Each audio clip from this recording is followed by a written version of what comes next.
जय हिंद दोस्तों। इस वीडियो में हम लोग TRE 3.0 4.0 के लिए साइंस का प्रैक्टिस सेट कर रहे थे, जो पूरी तरह से NCERT पर आधारित था। यह जो है कि सीटेट एग्ज़ाम के लिए बहुत ही इंपॉर्टेंट होगा, क्योंकि ये NCERT से बेस जो है कि NCERT से सारे क्वेश्चन कलेक्ट करके अच्छे हैं। इसमें जहाँ पे एक्स्ट्रा फैक्ट की ज़रूरत पड़ेगी उसको डिलीवर्ड किया जाएगा यहाँ पे। ठीक है, ये पहला क्वेश्चन है कि इनमें से दुर्बल अम्ल कौन सा है? सिट्रिक अम्ल, नाइट्रिक अम्ल, सल्फ्यूरिक अम्ल या इनमें से कोई नहीं। ठीक है, तो नाइट्रिक अम्ल, सल्फ्यूरिक अम्ल, इनकी अपेक्षा जो सिट्रिक अम्ल है, ठीक है, सिट्रिक अम्ल जो नींबू में पाया जाता है, ये कमज़ोर है। कमज़ोर क्यों है? देखिए, जो दुर्बल अम्ल उसको कहते हैं जो आसानी से H+ आयन नहीं देता है। मतलब जल में उसको आप घोलेंगे तो आसानी से H+ आयन नहीं देगा, उस अम्ल को दुर्बल अम्ल कहा जाता है। तो उसमें से एक सिट्रिक अम्ल भी है। किस वैज्ञानिक ने जंतुओं की पहचान के लिए एक तालिका की विकसित की थी? ठीक है, गोथे, क्यूरे और जानडे या थियोफ्रेस्टस। जानते हैं थियोफ्रेस्टस को? आपको वनस्पति विज्ञान का जनक कहते हैं। क्या कहते हैं थियोफ्रेस्टस को? वनस्पति, ठीक है, वनस्पति विज्ञान का जनक थियोफ्रेस्टस को कहा जाता है। तो जो जानडे हैं वो आपके जंतुओं की पहचान के लिए एक तालिका विकसित किए थे। बीज रहित फलों का प्रयोग नहीं है। ठीक है, कह रहा है कि कौन सा ऐसा फल है जिसमें बीज नहीं है तो उसका हम उपयोग नहीं करेंगे, तो हमारे किसी काम का नहीं होगा। नारियल होगा, टमाटर होगा, केरल होगा या केला होगा या अंगूर। ठीक है, तो आप जानते होंगे जो नारियल है, ठीक है, नारियल का भ्रूण को सही खाया जाता है। अगर नारियल का बीज नहीं है तो उस फल का कोई मतलब नहीं है। करके कपास के रेशे प्राप्त किए जाते हैं। ठीक है, आंतरिक फल भित्ति से, बाह्य फल भित्ति से, बीज चोला से या फल भित्ति से। तो आप जानते होंगे जो कपास होता है वो बीज चोल से, ठीक है, यानी बीज से प्राप्त किया जाता है। रेशम कीट, रेशम कीट किस अवस्था में रेशम प्राप्त होता है? अंडा अवस्था में, प्यूपा अवस्था में, वयस्क में या लार्वा अवस्था में? ठीक है, तो जो रेशम कीट होते हैं वो प्यूपा अवस्था में पहुँचते हैं। ठीक है, तब वहाँ पर ये रेशम कीट का उत्पादन करना, मतलब रेशम का उत्पादन करना प्रारंभ कर देते हैं। ठीक है, उनके शरीर से एक कलार ग्रंथि होती है, वहाँ से लार्वा निकलता है। ये लार्वा बाद में सूख करके एक सॉलिड, बहुत जटिल तंतुनुमा संरचना का विकास हो जाता है। ठीक है, वही लार्वा जो है आपका रेशम का कार्य करता है। जब यही लार्वा सूख जाता है, ये शहतूत के पत्ती को खाते हैं। ठीक है, खाने के बाद इनके मुंह से एक लार निकलने लगता है। वही लार सूख करके एक कोकून या प्यूपानुमा संरचना बन जाता है, जिसको रेशम के रूप में हम प्रसंस्कृत करके उपयोग करते हैं। पितृअस्त अंकुरण विशेषता है जलीय पौधों की, मरुस्थलीय पौधों की, मैंग्रोव पौधों की, झाड़ियों पौधों की। ठीक है, तो जो कि पितृअस्त अंकुरण की विशेषता आपको पाया जाता है वो मैंग्रोव वनस्पति में पाया जाता है। HIV मुख्य संक्रमित करता है। ठीक है, पूछना चाहता है कि HIV किसको संक्रमित करता है? साइटोटॉक्सिक टी लिम्फोसाइट्स, सहायक लिम्फोसाइट्स को, कलर लिम्फोसाइट्स को या उपरोक्त में से कोई नहीं। ठीक है, जो आपका HIV वायरस है वो सहायक लिम्फोसाइट सेल को और टी लिम्फोसाइट को, दोनों को प्रभावित करता है। विशेष करके जो टी लिम्फोसाइट है उसको पूरी तरह से नष्ट कर देता है। डाउन सिंड्रोम होता है। ठीक है, 21वें गुणसूत्र की एक सूत्रता, 21वें गुणसूत्र की त्रिसूत्रता, पुरुष में एक अतिरिक्त गुणसूत्र या स्त्रियों में एक अतिरिक्त गुणसूत्र। ठीक है, देखिए जो डाउन सिंड्रोम होता है इसको मंगोलाइड भी कहा जाता है। क्या कहा जाता है? मंगोलिज्म। ठीक है, या मंगोलाइड। ठीक है, मंगोलाइड या मंगोलिज्म भी कहा जाता है। इसमें क्या होता है? एक त्रिसूत्रता होता है। ठीक है, मतलब एक गुणसूत्रों की संख्या अधिक हो जाती है। गुणसूत्रों की संख्या मानव में कितना होना चाहिए? 46, लेकिन 46 की जगह पर इसमें 47 हो जाती है। 47 हो जाती है। जो शरीर का आकार होता है थोड़ा सा टेढ़ा मेढ़ा हो जाता है, और विशेष करके जो सर होता है वो काफ़ी बड़ा हो जाता है। ऐसे लोग जड़मंद होते हैं, मतलब उनकी बुद्धि थोड़ी सी कम हो जाती है। पुरुषों में एक अतिरिक्त गुण जब हो जाता है, ठीक है, तो उसे क्लीनेफेल्टर सिंड्रोम कहा जाता है। ठीक है, जो आप जानते होंगे जो 22 जोड़ी गुणसूत्र थे इसमें क्या क्या होता है? X और Y पुरुष में। ठीक है, तो पुरुष में XY और X हो जाता है। ठीक है, जो मार्केट में घूमते हैं, जो छक्के जिसको आप कहते हैं, ट्रांसजेंडर, ठीक है, वो वही हैं। उनमें जो 22 जोड़ी तो ठीक होता है, लेकिन 23वां जोड़ा होता है XY होना चाहिए। तो XY होने की जगह पे XY, ये एक उसमें एक्स्ट्रा हो जाता है। तो इनमें जो होता है कि महिलाओं का गुण सामने आ जाता है, जैसे इनका ब्रेस्ट वगैरह महिलाओं के जैसे हो जाता है। ठीक है, इनका टेस्टोस्टेरोन जो है कि पूरी तरह से टेस्टिज वृषण कोष वगैरह पूरी तरह से विकसित नहीं होता है, ठीक है। तो ये पुरुष हो गया, पुरुषों में कितना हो गया, एक गुणसूत्र अधिक हो गया 47, ठीक है। इसको कहते क्या है, क्लीनेफेल्टर सिंड्रोम, ठीक है। इसको नाम देते हैं क्लीने, ठीक है, क्लीनेफेल्टर सिंड्रोम इसको कहा जाता है, ठीक है। साइंटिफिक भाषा में, वैज्ञानिक भाषा में क्लीनेफेल्टर सिंड्रोम पुरुषों में होने वाला एक अनुवांशिक विकार है, जिसमें एक जो 22वां गुणसूत्र होता है, ठीक है, जो 23 जोड़ी वाला जो होता है XY होना चाहिए पे X और Y हो जाता है, ठीक है। ऐसे स्त्रियों में क्या होता है कि इनमें जो 23वां गुणसूत्र होता है X होना चाहिए, ठीक है। यहाँ पे एक X इनका समाप्त हो जाता है, ठीक है, मतलब वहाँ पे एक X की कमी हो जाती है, ठीक है। तो उनमें जो 23वां गुणसूत्र केवल एक होता है और इनमें कितना होता है 45 हो जाता है पुरुषों में, ठीक है। जो ट्रांसजेंडर घूमते हैं उनमें 47 हो जाता है, महिलाओं में एक कम हो जाता है, ठीक है। तो इस तरह के जो महिलाओं में रोग होता है उसको टर्नर सिंड्रोम कहा जाता है। क्या कहा जाता है, टर्नर सिंड्रोम, ठीक है, टर्नर सिंड्रोम कहा जाता है। इनमें गुणसूत्र की संख्या 45 हो जाती है, ठीक है, मतलब जो है कि 44 प्लस X हो जाता है यहाँ पे, ठीक है। इसमें क्या होता है 44 प्लस XY हो जाता है, ये पुरुषों में है। पुरुष में जो होता है उसको क्या कहते हैं, क्लीनेफेल्टर सिंड्रोम, और महिलाओं में जो होता है उसको टर्नर सिंड्रोम। इसको मंगोलिज्म कहते हैं, जो एक बुद्धि से संबंधित विकार है, genetical system.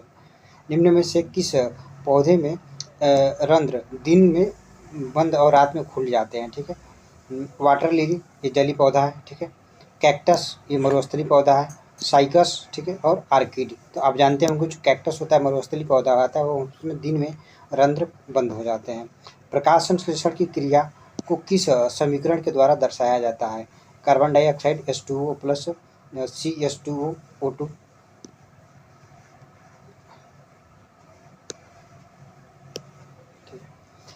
6CO2 12H2O plus 6C2H2O 6O2 plus 6H2O, ठीक। देखिए जो प्रकाश संश्लेषण की क्रिया होते हैं उसमें विशेष करके इसी से दर्शाया जाता है, ठीक है। जो 6 कार्बन डाइऑक्साइड, ठीक, और 12 H2O के अणु मिलते हैं तो एक ग्लूकोज के अणु, ठीक है, 6 ऑक्सीजन के अणु, और कुछ उसमें जल जो है कि वाष्पीकृत होकर के बाहर निकलता है, ठीक है।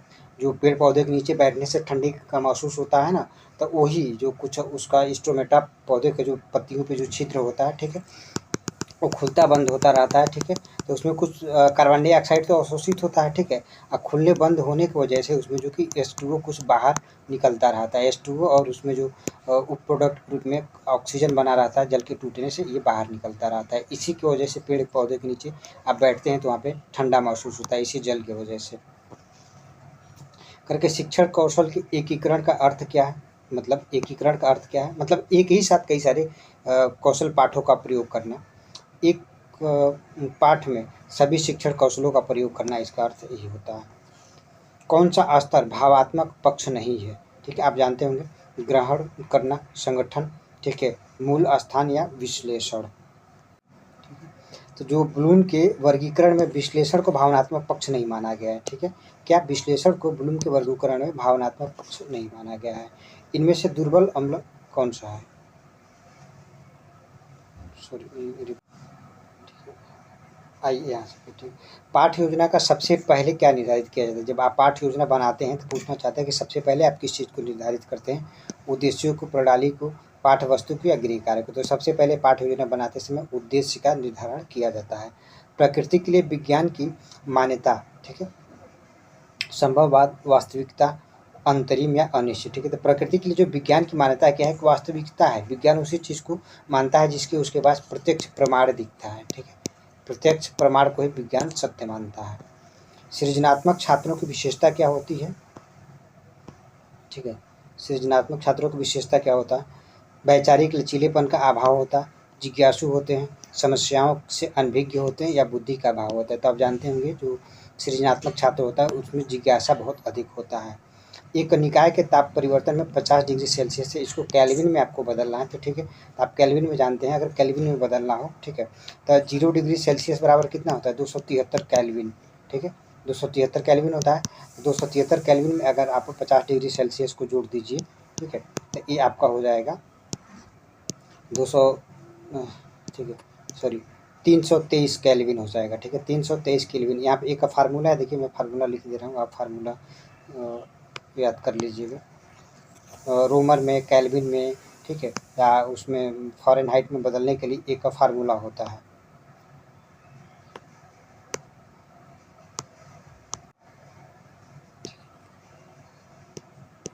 R/80, ठीक है, C-0/100, ठीक है, K-273/100, ठीक है। ठीक है, ये फार्मूला है, आप इसको बदल सकते हैं किसी को भी। अगर और रोमर को सेल्सियस में बदलना हो, सेल्सियस को केल्विन में बदलना हो, तो आराम से यहाँ से बदल सकते हैं, ठीक है। एक का फ़ारेनहाइट भी होता है, F-32, ठीक है, अपन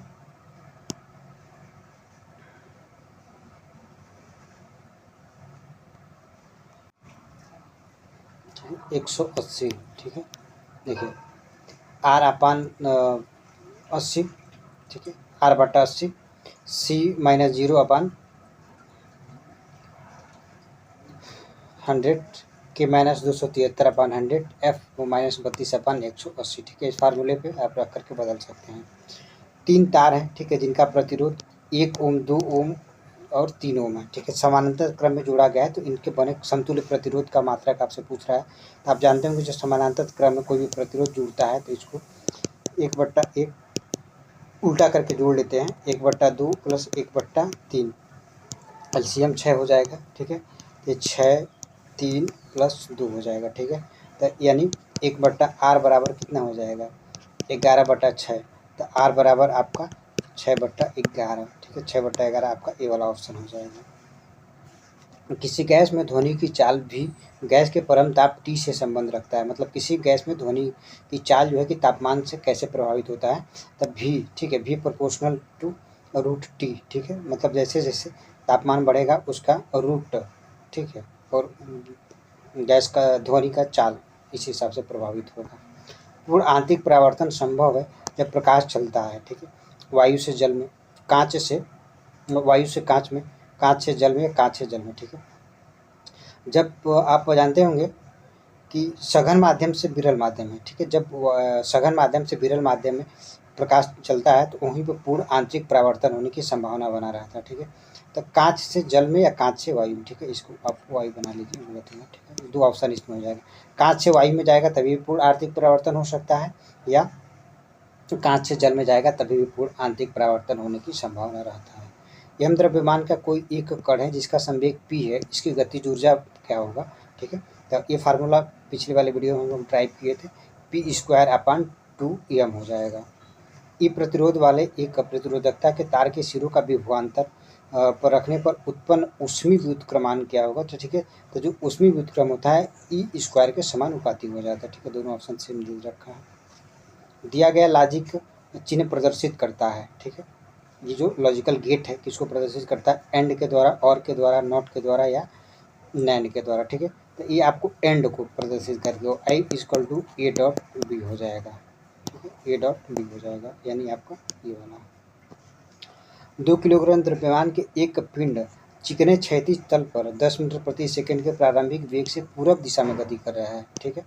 पिंड पर 10 न्यूटन का बल उत्तर दिशा में कार्य करने लगा, ठीक है, उत्तर दिशा में कार्य करने लगा है। तो 2 सेकंड के बाद इसका अंतिम वेग क्या होगा, ठीक है, ध्यान दीजिएगा।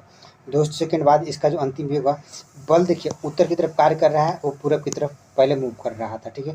तो अब क्या होगा कि ये उत्तर और पूरब की तरफ लगभग 45 डिग्री कोण बनाते हुए उत्तर पूरब की तरफ मूव करने लगेगा ये, ठीक है। तो यानी इसका वेग, ठीक है, फार्मूला से निकालेंगे तो इसका वेग ऐसे आएगा, ये 10√2 मीटर प्रति सेकेंड पूरब से, ठीक है, 45 डिग्री उत्तर की तरफ से मूव करने लगेगा। कर कि तेलों के हाइड्रोजनीकरण में प्रयुक्त उत्प्रेरक कौन सा है, लोहा, निकल, मोलिब्डेनम, प्लेटिनम। तो तेल के हाइड्रोजनीकरण के लिए आप निकल का प्रयोग करते हैं। निम्नलिखित में से कौन सा अमोनियम सिल्वर नाइट्रेट विलयन के साथ एक सफ़ेद अवक्षेप देता है, ठीक है। तो अमोनियम सिल्वर नाइट्रेट के साथ यदि आप एसिटिलीन को मिलाते हैं तो वो सफ़ेद अवक्षेप देने लगता है। 128 ग्राम मोल, ठीक है, 128 ग्राम सल्फर डाइऑक्साइड में मोलों की संख्या क्या होगा। तो देखिए मोल की संख्या, मोल बराबर क्या होता है, दिया गया द्रव्यमान, ठीक है, दिया गया द्रव्यमान बट्टा परमाणविक द्रव्यमान, ठीक है, मोलर द्रव्यमान जिसको कहते हैं, ठीक है, मोलर द्रव्यमान, ठीक है। मोलर द्रव्यमान मतलब इसमें देखिए सल्फर का कितना होता है, 32 होता है, ठीक है, परमाणु भार सल्फर का 32 होता है, ऑक्सीजन का 16, ठीक है, 16 गुणे 2 32, ठीक है, तो यानी 32 32 64 हो गया, ठीक है। दिया कितना है, 128 ग्राम दिया है, 128 ग्राम। अब मोलर द्रव्यमान, ठीक है, इसको AMU से प्रदर्शित करते हैं, ठीक है, एटॉमिक मास यूनिट कहा जाता है इसको। 32 + 32 यानी 64 हो गया, ठीक है, 64 दूना 128, तो यानी 2 मोल हो जाएगा, ठीक है। ये 2 मोल कौन सा, ए वाला, बी वाला ऑप्शन हो जाएगा। करके FeCO, ठीक है, मतलब कार्बन मोनोऑक्साइड 5 में आयरन का ऑक्सीकरण क्या होगा, ठीक है, 0 2 3 5, ठीक है। देखिए ये न्यूट्रल है, कार्बन मोनोऑक्साइड पूरी तरह से न्यूट्रल है, तो यहाँ पे आयरन की ऑक्सीकरण संख्या 0 हो जाएगा, 0 है, ठीक है, वो तो इसलिए 0 हो जाएगा। कैसे निकालते हैं, x⁻5 × 0, ठीक है, तो देखिए इसका 0 है ना, तो ये आकर के पूरी को 0 कर देगा। जल की अस्थायी कठोरता के लिए निम्न में से कौन सा यौगिक उत्तरदायी है, तो जानते हैं कि जल की जो अस्थायी कठोरता होती है मैग्नीशियम बाइकार्बोनेट, ठीक है, और कैल्शियम बाइकार्बोनेट, कैल्शियम का एक बार बाइकार्बोनेट CaHCO3, ठीक है, इन्हीं सबों को घुलने से जल में अस्थायी कठोरता होती है, ठीक है। कैल्शियम और मैग्नीशियम के सल्फेट यदि घुल रहे हैं उसमें तो अस्थायी कठोरता हो जाता है, ये वाला ऑप्शन इसमें हो जाएगा।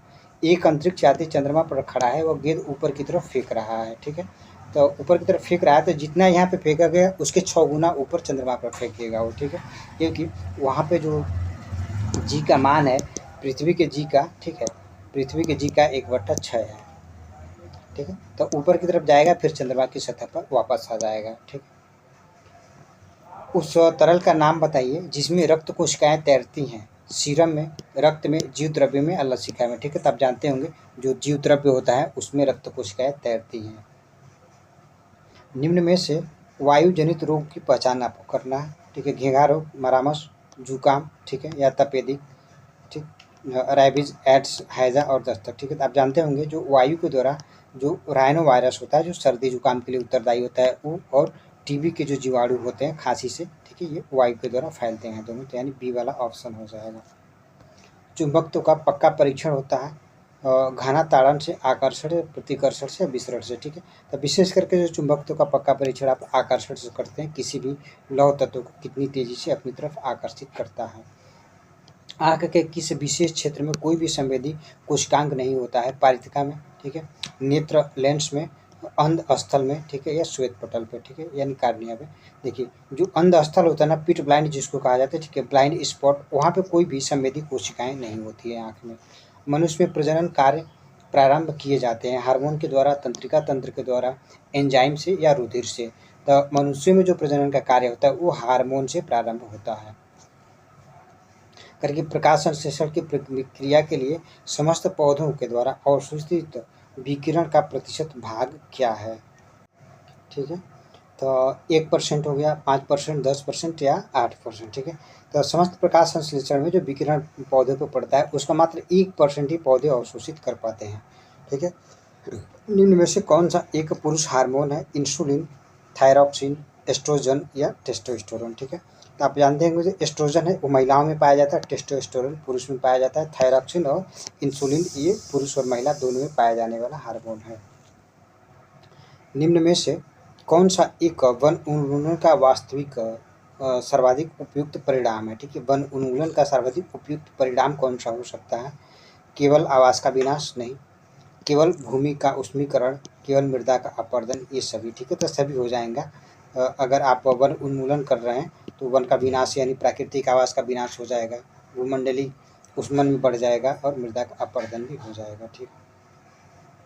एंजियोस्पर्म ये होते हैं, ठीक है, बीज, फूल, वास्तविक वाहिकाएं या ट्रकीड, ठीक है। वास्तव में जो एंजियोस्पर्म होता है एक आवृत्त बीजी पौधे है, ठीक है, आवृत्त बीजी पौधों को एंजियोस्पर्म कहा जाता है, ठीक है, ये आपका बीज हो जाएगा, ठीक है। वीडियो देखने के लिए बहुत बहुत धन्यवाद।